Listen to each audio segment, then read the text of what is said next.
구약성경 782페이지 욥기 22장. 대만 사람 엘리바스가 대답하여 이르되 사람이 어찌 하나님께 유익하게 하겠느냐. 지혜로운 자도 자기에게 유익할 따름이니라.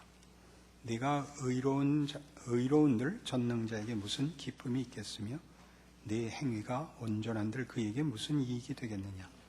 하나님이 너를 책망하시며 너를 신문하심이 너의 경건함 때문이냐. 네 악이 크지 아니하냐. 네 죄악이 끝이 없느니라. 까닭없이 형제를 볼모로 잡으며 헐벗은 자의 의복을 벗기며 목마른 자에게 물을 마시게 하지 아니하며 줄인 자에게 음식을 주지 아니하였구나. 권세 있는 자는 토지를 얻고 존귀한 자는 거기에서 사는구나. 너는 과부를 빈손으로 돌려보내며 고아의 팔을 꺾는구나. 그러므로 올무들이 너를 둘러있고 두려움이 갑자기 너를 엄습하며 어둠이 너로 하여금 보지 못하게 하고 홍수가 너를 덮느니라. 하나님은 높은 하늘에 계시지 아니하냐. 보라, 우두머리 별이 얼마나 높은가. 그러나 내 말은 하나님이 무엇을 하시며 흑암 중에서 어찌 심판하실 수 있으랴. 빽빽한 구름이 그를 가린즉 그가 보지 못하시고 둥근 하늘을 거니실 뿐이라 하는구나. 내가 악인이 밟던 옛적 길을 지키려느냐. 그들은 때가 이르기 전에 끊겨버렸고 그들의 티는 강물로 말미암아 함몰되었느니라. 그들이 하나님께 말하기를 우리를 떠나소서 하며 또 말하기를 전능자가 우리를 위하여 무엇을 하실 수 있으랴 하였으나 하나님이 좋은 것으로 그들의 집에 채우셨느니라. 악인의 계획은 나에게서 머니라. 의인은 보고 기뻐하고 죄 없는 자는 그들을 비웃기를 우리의 원수가 망하였고 그들의 남은 것을 불이 삼켰느니라 하리라. 너는 하나님과 화목하고 평안하라. 그리하면 복이 내게 임하리라. 청하건대 너는 하나님의 입에서 교훈을 받고 하나님의 말씀을 내 마음에 두라. 내가 만일 전능자에게로 돌아가면 내가 지음을 받을 것이며 또 내 장막에서 불의를 멀리하리라. 네 보화를 티끌로 여기고 오빌의 금을 계곡에 돌로 여기라. 그리하면 전능자가 네 보화가 되시면 내게 고귀한 은이 되시리니 이에 내가 전능자를 기뻐하여 하나님께로 얼굴을 들 것이라. 너는 그에게 기도하겠고 그는 들으실 것이며 너의 소원을 네가 갚으리라. 네가 무엇을 결정하면 이루어질 것이요 네 길에 빛이 비치리라. 사람들이 너를 낮추거든 너는 교만했노라고 말하라. 하나님은 겸손한 자를 구원하시리라. 죄 없는 자가 아니라도 건지시리니 네 손이 깨끗함으로 말미암아 건지심을 받으리라. 욥기는 그 만만치 않는 그 책입니다. 왜냐하면 거기에 반어법이 있고 수사가 있고 비유가 있고 은유가 있고 그리고 억지가 있습니다. 그리고 자기의 말을 증명하려는 교묘한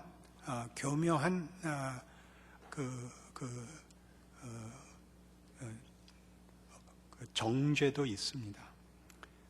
오늘 22장에서 이제 세 번째 3회전에 이르러 대만 사람 엘리바스가 욥이 항복을 하지 않으니까 이제 그 세 번째로 나서서 그의 잘못을 꼬집는데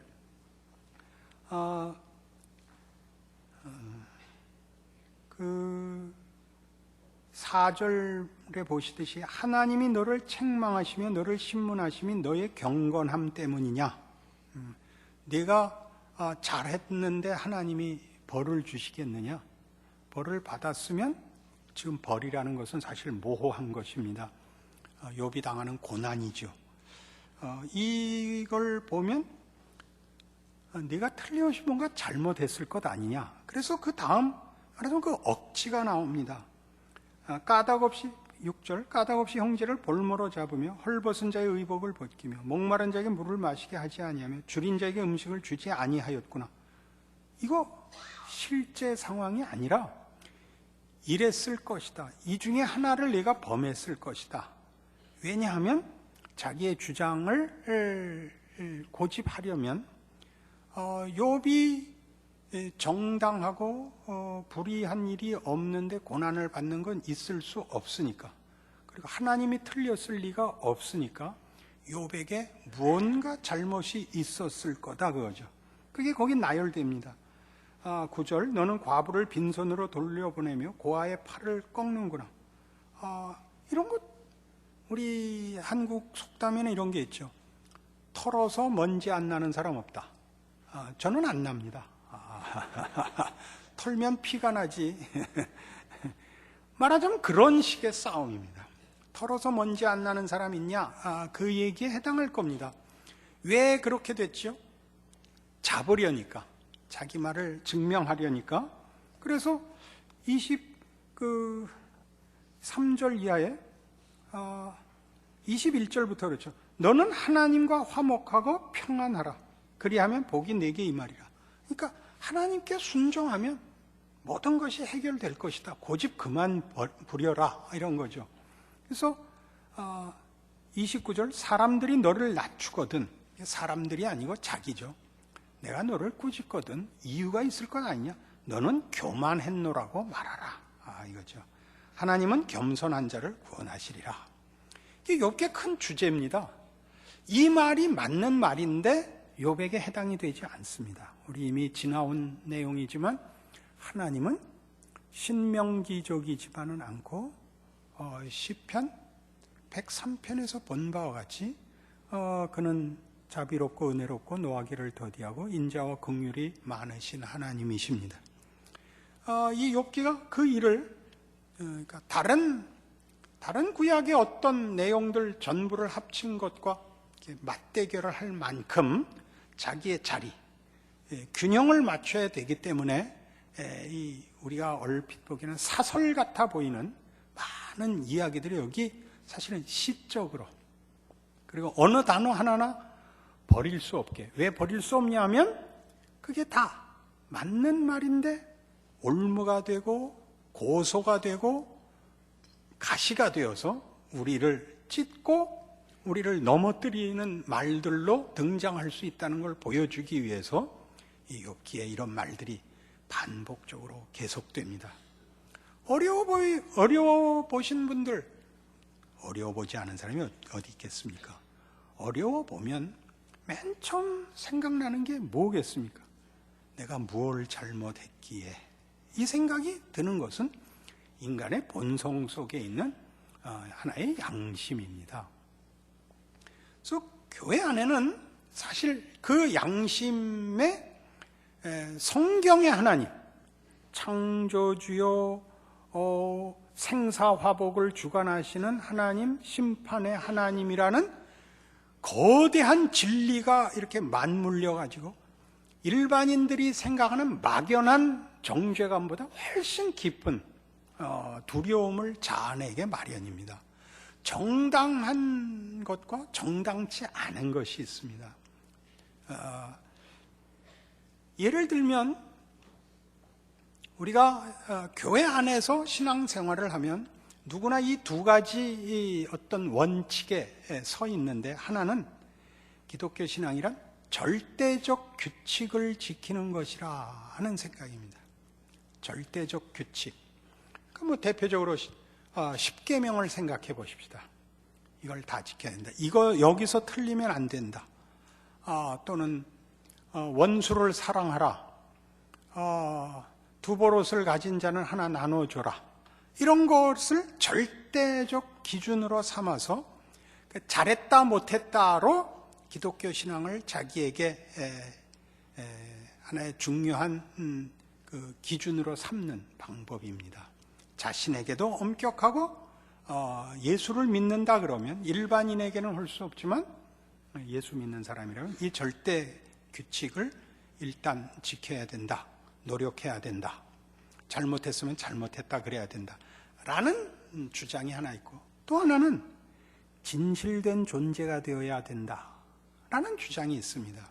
진실된 존재라는 것은 예수님께서 죄인을 위하여 오셨다고 해서 의인은 없다고 성경이 선언한 것 같이 모두가 잘못이 있고 약점이 있다. 그것을 인정해야 된다.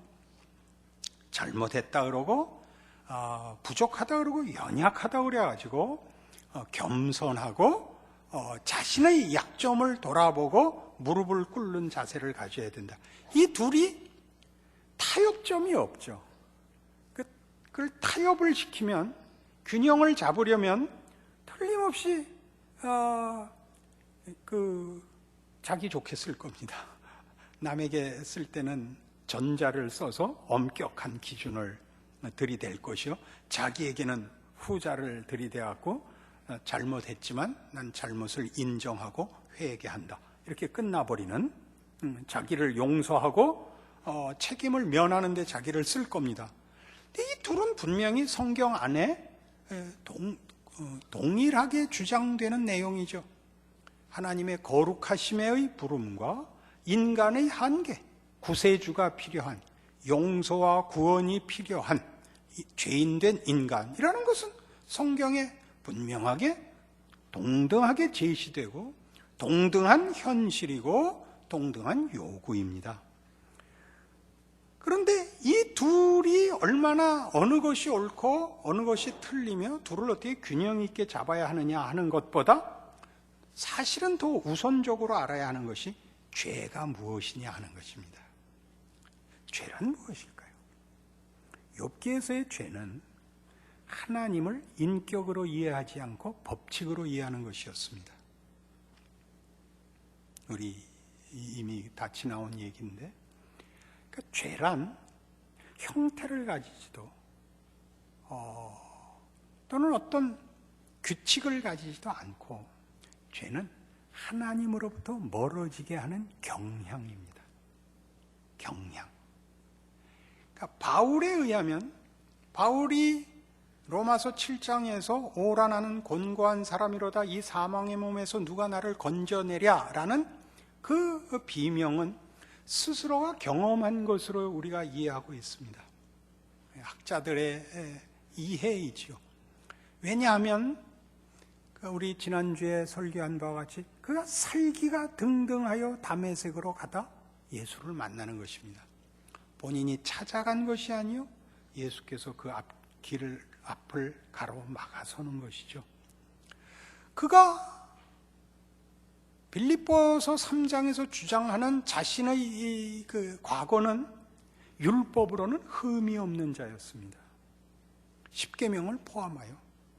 그러나 그 법을 지킨 것이 하나님으로부터 자기를 멀어지게 했다는 사실에 놀란 것입니다. 죄는 명분도 규칙도 아니고 조금 전에 얘기했듯이 경향인데 죄는 어디에나 따라 들어올 수 있습니다. 병균같이. 그러니까 예수님께서 산상설교에서 가르치신 마태복음 6장의 가르침은 이것이었습니다. 사람에게 보이려고 의를 행치 않도록 조심하라 하였습니다. 사람에게 보이는 의가 뭐였죠? 첫 번째 예를 든 것이 뭐였습니까? 구제였습니다. 너희는 남에게 구제할 때 그 앞에서 나팔을 불지 마라. 저들은 자기 상을 이미 받았느니라. 그 중요한 게 왜? 숨어서 해야 된다는 게 아닙니다. 로이드 존스의 산상설교라는 책을 보면 그 대목을 설교하면서 이 예를 들었습니다. 목사들의 어떤 회의가 있었는데 이제 무슨 총회를 하듯이 몇 날 며칠을 같이 이제 그 합숙해야 되는 모임이었는데 무슨 회의를 하는데 어른 목사님 한 분이 12시가 되니까 나가시더랍니다. 다음 날도 회의하다 말고 나가시더랍니다. 셋째 날도 나가시더랍니다. 그래서 수근수근 얘기가 퍼졌는데 저 목사님은 매일 12시가 되면 하나님 앞에 남이 아무도 없는 곳에 은밀한 곳에 가서 기도하기로 약속을 하셔서 그 약속을 지키러 12시가 되면 무슨 일이 있어도 은밀한 곳으로 가서 기도하는 분이라는 것이 알려졌답니다. 그게 나팔이라는 거죠. 무섭죠? 그분은 그 의도가 없었을 것입니다. 그러니까 자기가 그걸 지킴으로써 자기는 하나님과의 관계를 돈독히 하고 있다고 생각하는데 누가 보아도 그것은 자신이 자기의 신실함과 의지의 총력을 집중하고 있고 하나님의 의를 구하고 엎드린 것은 아니라고 느끼게 되었다는 것입니다. 기독교는 무서운 것입니다. 하나님을 속일 수가 없습니다. 세상에서 제일 많이 속이는 데는 어디입니까? 정치판이죠. 정치판은 기본으로 속여야 됩니다. 부정적인 의미만 있지 않습니다. 정치는 가장 고급한 책임과 지위입니다. 그래서 가장 큰 권력을 주는 것이죠. 책임을 지도로 권력이 필요합니다. 우매한 백성들이 깨닫지 못하는 일을 준비해야 되는 지도자들입니다. 그래서 백성들을 잘 달래서 내일을 준비하는 일을 해놔야 됩니다. 역사상 그 일을 제일 잘한 사람 그러면 우리가 아는 사람으로는 처칠입니다. 잘했죠.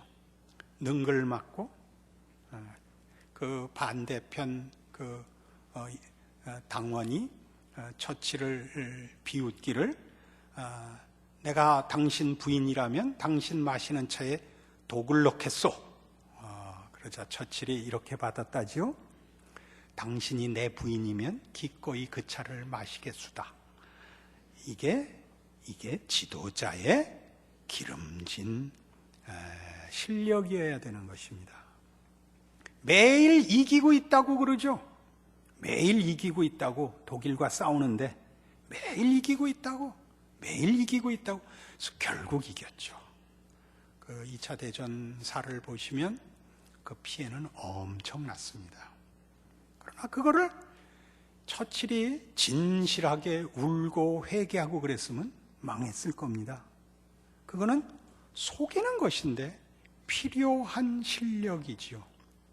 그러나 대부분의 경우 속이는 것은 우매한 백성을 속여서 권력을 잡기 위한 수단으로 쓴다는데 정치에 대한 우리의 환멸이 있습니다.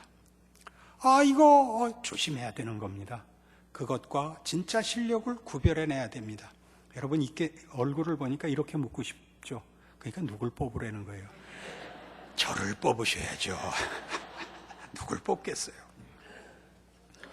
그래서 이 일에 우리는 어떤 오해를 하게 되냐면 절대적 규칙을 세우거나 진실된 존재가 될 때도 우리는 이 둘을 주장할 때 굉장히 모호한 근거를 가지고 그 주장을 합니다. 그 주장을 하는 사람이 그게 뭐냐면 진심, 각오, 희생, 사랑 이런 모호한 명분들로 자신의 주장에 털을 만듭니다.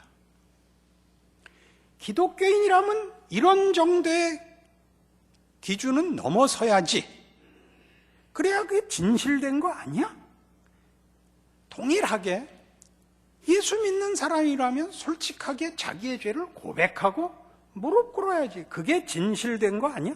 양쪽에서 다 진실이 동원되고 자신들의 주장을 밑받침하게 되어 있지, 전부 무엇을 놓치고 있냐면 죄가 무엇인지를 놓치고 있습니다. 죄는 진심에도 따라 들어옵니다. 마태복음 6장에 나오는 두 번째 예화는 기도였습니다. 첫 번째 건 구제, 두 번째 건 기도, 세 번째는 뭐죠? 금식입니다. 최고의 명분, 최고의 실천에 죄가 따라 들어와 그걸 부패시킬 수 있다는 것이죠. 그러니까 죄는 뭐냐? 하나님과의 관계를 방해하는 것입니다. 절대적 규칙이 필요하고 진실된 존재가 필요한 것은 양쪽 다 일리가 있고 당연한 주장입니다. 거기에 진심이 동원되고 희생이 동원되고 성경이 다 동원될 수 있습니다. 그러나 그때 그 어느 쪽 주장을 하든지 그것이 하나님과 우리를 더 가깝게 묶는가, 하나님으로부터 멀어지게 하는가를 보십시오. 그 말을 해서 들어야 하는 대상과 말을 하는 당사자에게 그 일이 하나님과의 관계를 더 풍성하고 깊게 만드는지 하나님 없게 만드는지를, 제가 기도에서 이런 예를 들은 기억이 납니다. 여러분이 하는 기도를 잘 생각해 보시면 다시는 하나님 찾아올 필요 없게 해 주십시오라니까요. 건강하게 해 주시고 남한테 손 안 내밀게 해 주시고 우리 자식들 큰일 안 당하게 해 주십시오. 그러면 제가 알아서 하나님을 섬기겠습니다. 이거 아니에요. 하나님을 찾아올 필요가 없는 기도를 하는데 하나님이 어떻게 들어주시겠어요? 들어주실 수가 없죠. 그러니까 지금 욥의 세 친구들은 끊임없이 그 주장이 뭐냐면 하나님이 필요 없는 어떤 주장을 하고 있는 것입니다. 다 옳은 말인데도 나중에 하나님이 등장해야 되는 필요가 여기서 이제 슬쩍 그 문을 여는 셈입니다. 결국은 하나님과의 관계를 깊게 해야 되는데 정답에 이를 때의 모습이 뭐죠? 내가 귀로 하나님을 듣기만 하였사옵더니 이제 눈으로 하나님을 배웁니다. 무시무시한 결론이죠. 욥의 비명과 절망과 고난과 억울함이 하나님의 면전으로 인도하더라고요. 세 친구들은 끊임없이 하나님을 대신해서 얘기함으로써 하나님을 대면할 기회를, 하나님과 더 깊어질 기회를 막고 있는 꼴이 되었습니다. 무서운 성경이죠.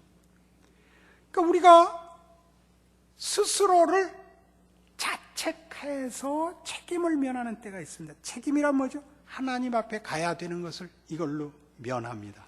어떤 자책이요? 여러분 기도하실 때 너무 이렇게 닦아내지 마십시오. 이런 죄를 졌습니다. 저런 죄를 졌습니다. 늘 죄를 짓습니다. 이렇게 하는 것은 그렇게 함으로써 하나님 앞에까지 안 가도 되게 만드는 변명이 될 수 있습니다. 예수님께서 두 사람의 기도를 비유로 비교하셨죠. 저는 이렇게 잘하고 있습니다와 그 세리는 뭐였습니까? 아버지여 불쌍히 여기소서였습니다. 기도는 그렇게 하는 겁니다. 여러분들이 죄를 낱낱이 까발리면 여러분 기도 들을 때마다 느끼지 않습니까? 그러면 기도가 중단이 돼서 눈을 뜨고 쳐다보게 됩니다. 이 사람은 왜 공중 앞에 서서 전체를 위한 기도에 하나님을 불러 모시지 않고 계속 피부를 뜯어내는가 하는 생각이 든다고요. 여러분의 생애에서 여러분이 하나도 흠잡힐 것이 없게 만들어서 하나님 앞에 떳떳하려고 하는 그 죄에 걸린다니까요. 옳은 회개를 하는데 뭐 거기까지 목사님 아니요. 하나님은 이렇게 거룩하시고 그리고 우리에게 독립을 허락하시지 않는 하나님일 것 분명히 해야 됩니다. 나랑 살자입니다. 나에게서 도망가지 마라입니다. 그런데 우리는 도망가려고 합니다. 도망가려고 합니다. 기독교 신앙이 자기 치장에 불과해진다니까요. 우리 또 하나의 결벽증이 있습니다. 무슨 일이 생기면 그걸 원천봉쇄하는 것이죠. 성경에도 나와 있죠. 내 오른손이 너를 범죄케 하거든 찍어버리라. 이 방법이죠. 무슨 문제가 생기면 그거 안 하는 겁니다. 우리 늘 저지르는 실수인데 일상 속에서 애가 교통사고를 살짝 당해서 일이 어렵게 해서 차는 뺑소니죠. 뭐 때문에 집을 나가서 길바닥에서 뛰어다니다 엄마가 학원 가라 그래서 그러니까 일찍 갔어야지 막 늦어갖고 뛰니까 부딪혔지. 우리는 어떻게 해서든지 원천봉쇄를 하는 게 들어와서 무자식이 상팔자야 아니 원천봉쇄를 하는 거죠. 그렇게 다 해요. 교회 안에서는 물론 더 많죠. 무슨 일이 생기면 그 일을 안 하는 것이 제일 쉽습니다. 그건 하나님이 누구신지 모르는 것이요. 하나님이 인간을 어떤 목적과 어떤 가치로 어떤 신분으로 요구하고 있는지 전혀 모르는 것입니다. 자녀 길러보시면 아는데 자녀가 약한 만큼 사랑을 더 쏟게 돼 있습니다. 자녀가 자랑스러운 자녀를 사랑하지 않습니다. 손이 많이 가는 자녀를 사랑합니다. 목사가 어떤 성도를 사랑할까요? 늘 기도해야 되는 성도를 사랑합니다. 건강하고 잘하는 사람을 위해서는 기도할 틈이 없습니다. 이걸 다 하고 넘어오면 하룻밤이 지나서 다 할 틈이 없습니다. 혼자 잘 사니까 놔두게 됩니다. 그건 무관심한 거 아닙니다. 인간관계란 그렇죠. 여러분, 장애아를 가진 부모님들 만나보셨습니까? 물론 힘들어하죠. 그러나 포기하지 않습니다. 후회하지도 않습니다. 어머니 아니면 아버지 아니면 그 일을 감당할 수 없는 일을 합니다. 하나님이 그리하고 계십니다. 그래서 우리가 우리 일생에 일어나는 일 속에서 하나님이 우리와 늘 함께 하신다는 사실과 우리가 겪는 모든 경우와 모든 정황을 하나님이 허락하셔서 마치 탕자가 집을 나가듯이 하는 행위까지 하나님이 허락하시고 자신의 보호와 능력 안에 끌어안고 계시다는 것을 모르면 우리는 늘 자책을 하거나 불평을 하는 것으로 그 일이 만들어내는 진정한 결과에 가지 못하게 자신을 막게 됩니다. 로마서 6장 보실까요?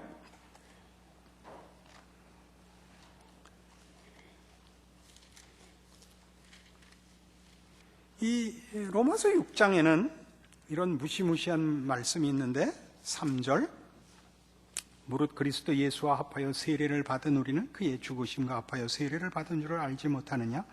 그러므로 우리가 그의 죽으심과 합하여 세례를 받음으로 그와 함께 장사되었나니 이는 아버지의 영광으로 말미암아 그리스도를 죽은 자 가운데서 살리심과 같이 우리로 또한 새 생명 가운데서 행하게 하려 함이라.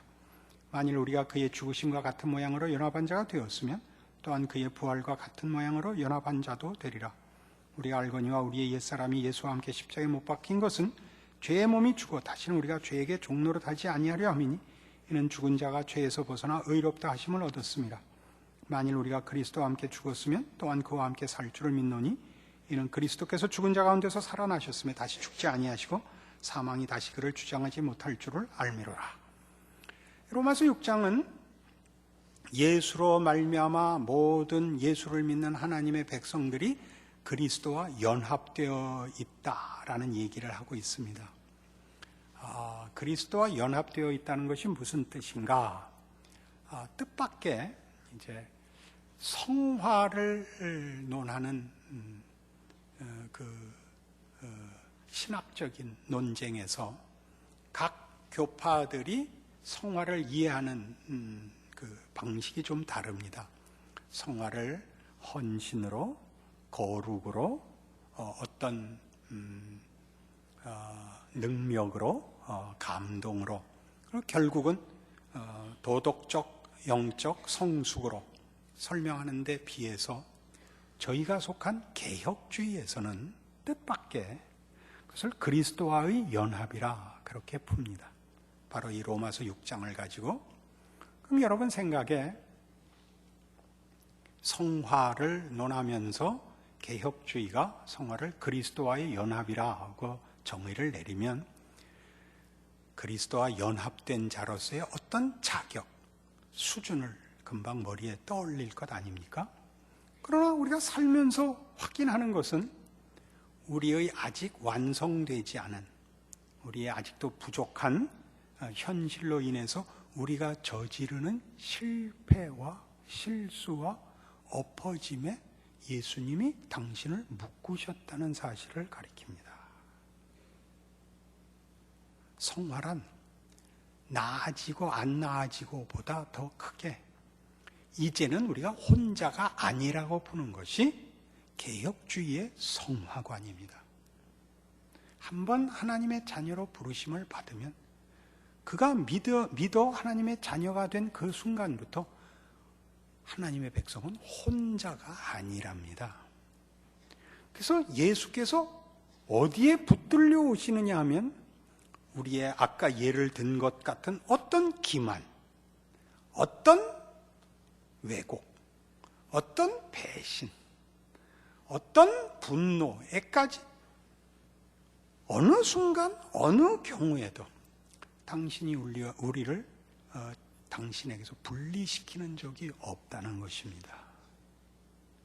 이게 지금 욥기 속에서 이런 분리가 일어나고 있는 거죠. 세 친구들에 의해서 잘못하면 떨어져 나갔다가 다시 잘해서 연합되라는 것이고, 욥의 울부짖음은 내가 비록 고난을 받고 있고 이 이유를 알 수 없지만 하나님은 창조의 하나님이시니 그가 만든 창조물에 대하여 이렇게 아무 대책이 없을 리가 없다 라는 것을 계속 친구들에게 반론을 제기하는 것이 욥기의 중요한 주제입니다.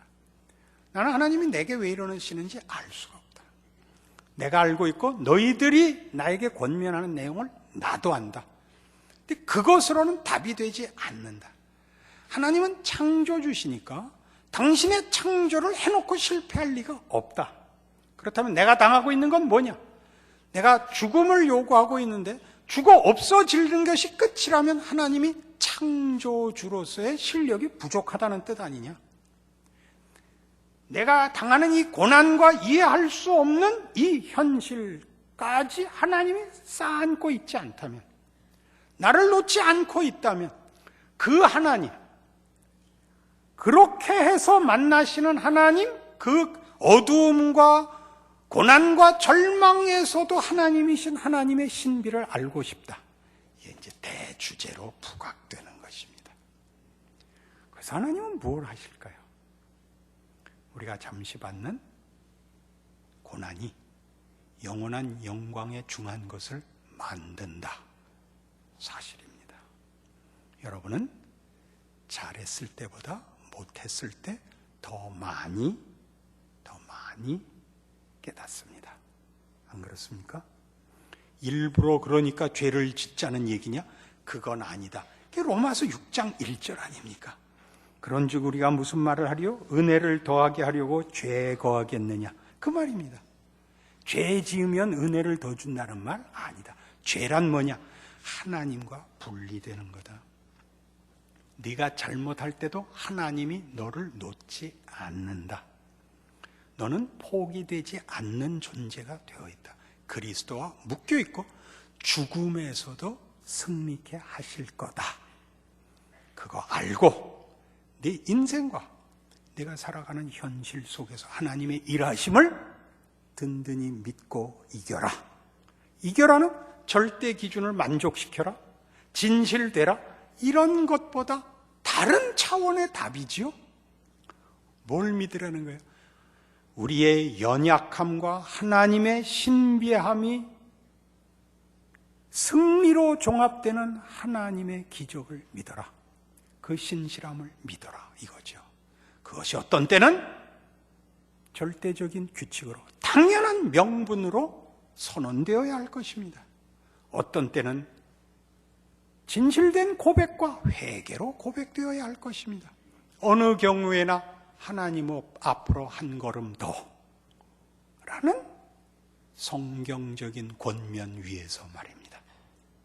그리하여 여러분의 인생이 여러분 주변에 있는 누구를 향하여, 그 누구란 이런 것입니다. 내가 사는 시대, 내가 사는 환경, 현실, 내가 처한 내 경우, 이 모든 것에 대한 하나님의 통치, 여러분 주변에 있는 여러분이 저지르지 않은 짐을 지게 만드는 여러분 주변의 짐들, 그리고 불확실한 여러분의 운명까지 다 예수 그리스도 안에서 하나님이 승리케 하시지 못할 것은 없으며 우리에게 일어나는 일 중에 우리를 손해보게 하는 것은 없다 라는 믿음으로 도망가지 말고 덤벼드셔야 됩니다. 고함질로 쫓아내라는 얘기가 아닙니다. 넉넉히 감수하셔야 되는 것입니다. 이겨내야 하는 것도 있고 감당하고 감수해야 되는 것도 있습니다. 그렇게 가지 못하면 늘 와서 절대적인 규칙을, 진실된 존재가 되어야 함을 가지고 싸우다 해가 집니다. 알아들으셨죠? 욥기는 결국 42장에서 끝납니다. 우리는 몇 살쯤 되면 끝날까요? 각자 다르겠지요? 그러나 몇 장에서 끝나든 하나님이 함께 하시고 유익해 하시고 우리를 하나님으로 더 가까이 잡아 끄신다는 사실에는 차별이 없습니다. 이 일 아시는 여러분의 실존, 인생, 하루 책임과 믿음이 되시길 바랍니다. 기도하십시다. 하나님 아버지, 하나님의 깊이와 높이와 넓이와 측량할 수 없는 지혜와 무한하신 사랑과 능력과 성실하심을 이 저녁에도 고백합니다. 우리는 스스로를 이해할 수 없고 우리가 사는 시대를 이해할 수도 없고 하나님의 일하심도 이해가 되지 않아 두려워, 겁이 나, 억울해, 비명을 지르기에 바쁩니다. 욥기의 말씀을 통하여 하나님이 누구신지, 우리의 인생이 무엇인지 서서히 빛이 찾아듭니다. 감당하게 하시옵소서. 나를 용서하고 믿음을 가지고 우리의 인생을 짊어지고 그리고 하나님 살라고 하신 우리의 이웃들 앞에서 그리스도의 뒤를 따라 십자가를 질 수 있게 하여 주시옵소서. 하나님의 신비한 만나 주심과 깊이시고 높이시는 하나님의 자녀의 영광을 맛보게 하시고 누리게 하시고 나누는 지경까지 축복하여 주시옵소서. 예수님 이름으로 기도합니다.